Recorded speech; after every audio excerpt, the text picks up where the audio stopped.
श्री स्वामी समर्थ. नमस्कार. मी नंदिनी. माझ्या यूट्यूब चॅनलवर तुमचं खूप मनापासून स्वागत करत आहे. तुमच्या मनातील सर्व चांगली इच्छा स्वामी महाराज पूर्ण करो ही स्वामींच्या चरणी प्रार्थना करते आणि आजच्या नवीन व्हिडिओला सुरुवात करते. तर येत्या शनिवारी म्हणजेच 25 जानेवारीला आलेली आहे षटतिला एकादशी. तर ही एकादशी खूप महत्त्वाची आणि विशेष मानली जाते. तर प्रत्येक महिन्यामध्ये 2 एकादशी तिथी ह्या येत असतात आणि प्रत्येक एकादशीचं महत्त्व हे वेगवेगळं असतं. पौष महिन्यातील कृष्ण पक्षातील एकादशी तिथीला षटतिला एकादशी असं म्हटलं जातं. ही एकादशी जी आहे तर ती 24 जानेवारीला संध्याकाळी 7:25 सुरू होणार आहे आणि 25 जानेवारीला रात्री 8:31 पर्यंत एकादशी तिथी असणार आहे. त्यामुळे या एकादशीचं जे व्रत आहे तर ते 25 जानेवारीला करण्यात येणार आहे आणि या दिवशी चंद्र आणि मंगळाचा शुभ संयोग जुळून येत आहे. या दिवशी भगवान श्री हरी विष्णू आणि माता लक्ष्मी यांची पूजा आणि व्रत केले जाते. षटतिला एकादशीचं व्रत केल्याने श्रीहरी विष्णूंचा आशीर्वाद प्राप्त होतो. त्याचबरोबर व्यक्तीच्या आयुष्यामध्ये कधीही पैशांची कमतरता भासत नाही. तसेच आर्थिक लाभ मिळवण्यासाठी विशेष वस्तू दान केल्या पाहिजेत. षटतिला एकादशीला तिळाला विशेष महत्त्व दिलं जातं. या दिवशी सकाळी स्नानापासून तिळांचा वापर केला जातो. पिण्याच्या पाण्यात तिळाचा वापर केला जातो. खाण्यामध्ये तिळाचा वापर केला जातो. त्याचबरोबर भगवान श्री हरी विष्णूंना नैवेद्य देखील तिळाचा अर्पण केला जातो. या दिवशी तिळाला जास्त महत्त्व आहे. जसं मकर संक्रांतीला तिळाला जास्त महत्त्व आहे त्याचप्रमाणे षटतिला एकादशीला देखील तिळांना खूप विशेष महत्त्व दिलं जातं. या दिवशी तिळाचे दान देखील केले जाते. असं केल्याने व्यक्तीच्या मनातील सर्व इच्छा देखील पूर्ण होते. भगवान श्री हरी विष्णूंच्या पूजेसोबतच व्रतासोबतच आपल्याला काही प्रभावी उपाय देखील करायचे आहेत. तर तुम्ही उपवास नाही केला तरी सुद्धा चालेल, परंतु सकाळीच घरामध्ये या झाडाचं एक पान घेऊन यायचं आहे.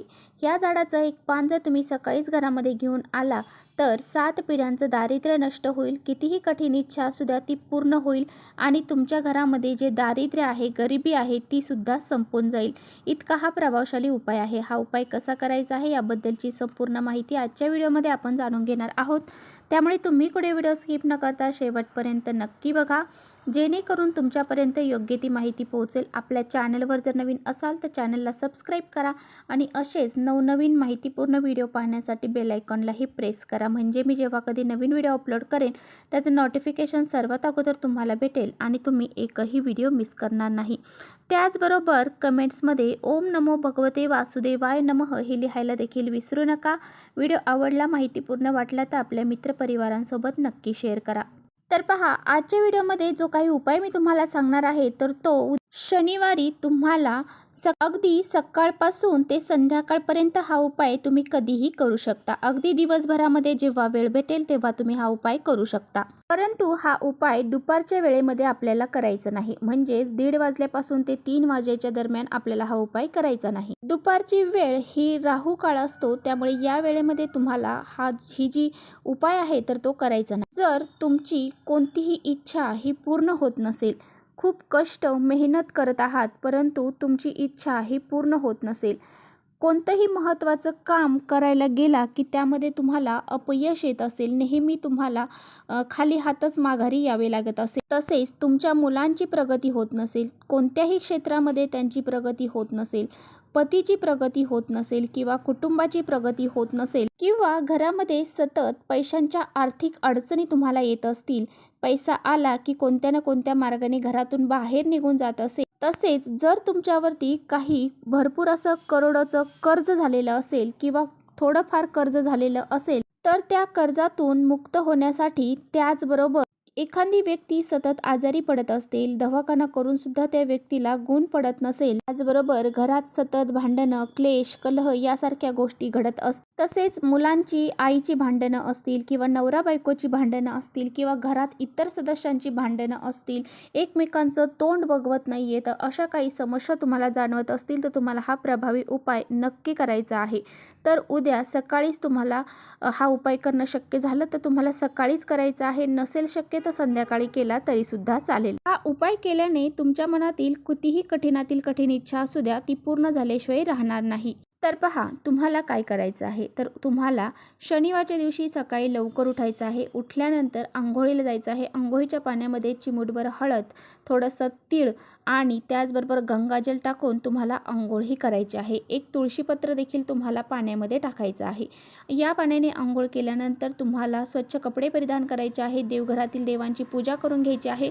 या दिवशी तुम्हाला देवांना अंघोळ घालताना देवांच्या अंघोळीच्या पाण्यामध्ये सुद्धा तुम्हाला चिमूटभर पांढरे तीळ हे टाकायचे आहेत. भगवान श्री हरी विष्णूंना तिळाचा नैवेद्य अर्पण करायचा आहे. धूप अगरबत्ती तुम्हाला लावायची आहे, दिवा लावायचा आहे आणि अशा प्रसन्न वातावरण निर्माण झाल्यानंतरच तुम्हाला हा प्रभावी उपाय करायचा आहे. कारण ह्या प्रसन्न वातावरणामध्ये जेव्हा आपण उपाय करतो त्याचे फळ देखील आपल्याला सकारात्मक मिळत असते. त्यामुळे असा हा उपाय करण्यापूर्वी ह्या सर्व गोष्टी तुम्हाला करून घ्यायच्या आहे आणि नंतरच उपाय करायचा आहे. तर उपाय करण्यासाठी तुम्हाला मनी प्लॅन्टचं एक पान जे आहे तर ते घरात घेऊन यायचं आहे. तर पहा मनी प्लॅन्ट हा शुक्र ग्रहाशी संबंधित मानला जातो. त्यामुळे आपल्याला मनी प्लॅन्टचं एक पान जे आहे तर ते तोडायचं आहे आणि घरी घेऊन यायचं आहे. घरामध्ये जर तुम्ही मनी प्लॅन्ट लावलेला असेल तर त्याचं पान तुम्ही तोडून घेऊ शकता. आणि शुक्र ग्रह हा धनाशी संबंधित आहे. त्यामुळे घरातील आर्थिक समस्या, आर्थिक अडचणी ह्या दूर होतात. हा एक उपाय जर तुम्ही घरामध्ये केला तर तुमच्या आर्थिक समस्या ह्या दूर होऊन जातील. तर काय करायचं आहे, एक तांब्याभर पाणी घ्यायचं आहे. त्यामध्ये चिमूटभर हळद टाकायची आहे आणि हे पाणी तुम्हाला मनी प्लॅन्टला घालायचं आहे आणि ते एक मनी प्लॅन्टचं पान जे आहे तर ते तोडायचं आहे. पान तुम्हाला स्वच्छ धुवून काढायचं आहे. थोडंसं कुंकू घ्यायचं आहे, त्यामध्ये पाणी मिक्स करायचं आहे आणि काडीच्या साहाय्याने तुम्हाला त्या पानावरती तुमची थोडक्यात इच्छा लिहायची आहे. नोकरी प्राप्तीबद्दल असेल तर नोकरी प्राप्ती, धनप्राप्तीबद्दल असेल तर धनप्राप्ती, लक्ष्मी प्राप्तीबद्दल असेल तर लक्ष्मी प्राप्ती यासारख्या शब्द जे आहेत तर शॉर्टकटमध्ये तुम्हाला लिहायचे आहेत. आता काय करायचं आहे, एक प्लेट घ्यायची आहे.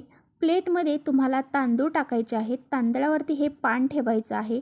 या पानावरती तुम्हाला एक गुळाचा खडा देखील ठेवायचा आहे. त्याचबरोबर थोडीशी चणा डाळ जे असते तर ती सुद्धा तुम्हाला त्यावरती ठेवायची आहे. सर्व तुम्हाला माता लक्ष्मीच्या फोटोसमोर ठेवायचं आहे. त्यानंतर या पानाला हळद, कुंकू, अक्षदा, फुले, धूप, दीप, अगरबत्ती ओवाळून घ्यायची आहे आणि तिथेच बसून आसन टाकून तुम्हाला एक वेळा व्यंकटेश स्तोत्राचं पठण करायचं आहे आणि एक वेळा श्री सुक्ताचं पठण तुम्हाला करायचं आहे आणि दोन्ही हात जोडून माता लक्ष्मीचं नामस्मरण तुम्हाला करायचं आहे. जी काही इच्छा आहे तर ती तुम्हाला व्यक्त करायची आहे. जी काही इच्छा पानावरती लिहिलेली असेल तर ती तुम्हाला व्यक्त करायची आहे. तुमची जी इच्छा असेल ती व्यक्त करायची आहे आणि हे पान जे आहे तर दुसऱ्या दिवशी तुम्हाला तिथून उचलायचं आहे आणि गाईला खाऊ घालायचं आहे. अशा पद्धतीने हा प्रभावी उपाय तुम्हाला करायचा आहे. या पानावरती असणारी चणा डाळ, गूळ आणि हे पान तुम्हाला तुमच्या हाताने गाईला खाऊ घालायचं आहे. गाईला हळद कुंकू लावायचं आहे. तिच्या दोन्ही पुढच्या पायांवरती पाणी टाकायचं आहे आणि हे जे पान आहे तर ते तुम्हाला चणा डाळ आणि गुळासोबत गाईला खाऊ घालायचं आहे. जी काही इच्छा असेल ती व्यक्त करायची आहे आणि जे काही प्लेटमध्ये आपण तांदूळ ठेवले होते तर ते तुम्हाला पक्ष्यांना खाऊ घालायचे आहे. अशा पद्धतीने हा प्रभावी उपाय तुम्हाला शनिवारच्या दिवशी आपल्याला करायचा आहे. ही एकादशी तिथी आहे. ह्या एकादशी तिथीला हा उपाय करण्याला खूप जास्त महत्त्व दिलं जातं. आपल्या कितीही कठीण इच्छा असू द्या त्या पूर्ण झाल्याशिवाय राहत नाही. त्यामुळे असा हा प्रभावी उपाय नक्की करायचा आहे. तर चला इथेच थांबवते. माझा व्हिडिओ आवडला असेल तर नक्की लाईक करा. चॅनलवर नवीन असाल तर चॅनलला सबस्क्राईब करा. परत भेटूया अशा छानशा व्हिडिओसोबत. तोपर्यंत श्री स्वामी समर्थ.